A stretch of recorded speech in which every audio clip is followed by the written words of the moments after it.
mon petit frère d'amour laisse sa copine faire un road trip en Espagne, je lui parie qu'elle va se faire pilonner et il m'insulte de haineux. Intéressant, je prends un billet direction Malaga pour la Mougou bien sévèrement, mon petit frère ne voulait rien entendre, alors j'ai décidé de lui donner une leçon. J'ai appelé mon pote et j'ai pris 2 tickets direction Malaga pour bien lui montrer qu'on ne peut pas faire confiance à grand monde. Mon pote a évidemment accepté, c'était un ami de longue date, on a passé toutes nos soirées ensemble et on se connaissait par cœur. En partant pour Malaga, on allait se remémorer de bons souvenirs, les semaines sont passées et nous avons pris l'avion avec mon pote, je scrutais tous les jours les stories de la copine de mon frère ainsi que de ses 2 copines, j'ai donc vu qu'elles étaient belles et bien parties, putain, mon frère me décevait, mais bon, il allait voir ce que j'allais lui faire, on n'avait pas leur adresse exacte, mais bon, on était intelligents, on est arrivé dans notre Airbnb, il faisait chaud et mon pote a dit qu'il me comprenait et qu'il aurait fait la même chose avec son frère. Je continuais de regarder de temps en temps, elles étaient à la plage, parfois au cocktail, franchement, ce séjour allait nous décevoir, elles avaient l'air plutôt clean, elle avait l'air de passer la plupart des soirées avec ses 2 amis, là, à un moment, j'ai regardé sa story et j'ai vu qu'elle partait en boîte. Cette story apparaissait chez l'une de ses amies seulement, mais pas chez elle,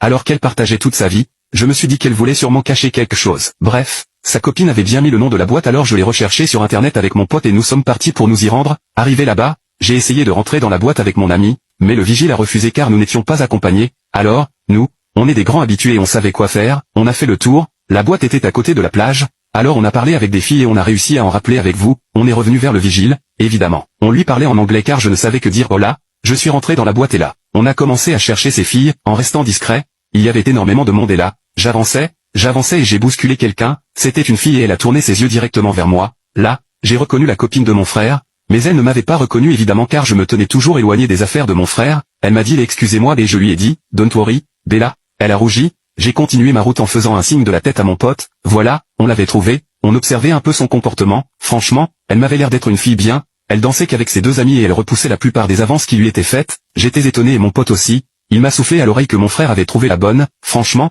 c'était sûrement vrai, mais ça me fait chier de perdre un pari, je la regardais et les heures passaient, il devait être 2 ou 3 heures, alors, je me suis dit que cela suffisait et que j'allais rentrer et passer à l'action, j'étais excellent en drague, et mon pote peut en témoigner, j'étais une bête, j'ai avancé et j'ai fait semblant de la bousculer encore, elle s'est retournée encore et on s'est retrouvés, hola, señorita, elle m'a répondu hola, je lui ai demandé pourquoi elle me bousculait comme ça et elle m'a répondu en français que c'était peut-être le destin, alors, j'ai fait l'étonné et je lui ai dit, ah, tu viens de France. Toi aussi, oui, ah, honnêtement, j'ai retrouvé la perversion dans ses yeux. Je pense qu'elle ne se faisait juste pas draguer ou seulement des hommes qui ne lui plaisaient pas, en tout cas, je lui ai proposé un mojito et a accepté. Je lui ai dit qu'on pouvait se poser au fond de la boîte, j'avais pas mal d'argent car je travaillais depuis un moment alors en plus du mojito j'ai pris pas mal de bouteilles et une table au fond, franchement ces 2 potes étaient hyper fraîches mais moi j'avais une mission, je vais laisser mon pote se faire bien plaisir, d'ailleurs il avait l'air de me narguer un peu. Bref on s'est assis à table et on parlait tous français, cette fille était très cultivée, elle parlait français, anglais, espagnol et chinois, je lui ai dit que j'étais impressionné, alors là je lui ai demandé, et le mot mougou, tu connais? Elle m'a dit que non ça ne lui disait rien,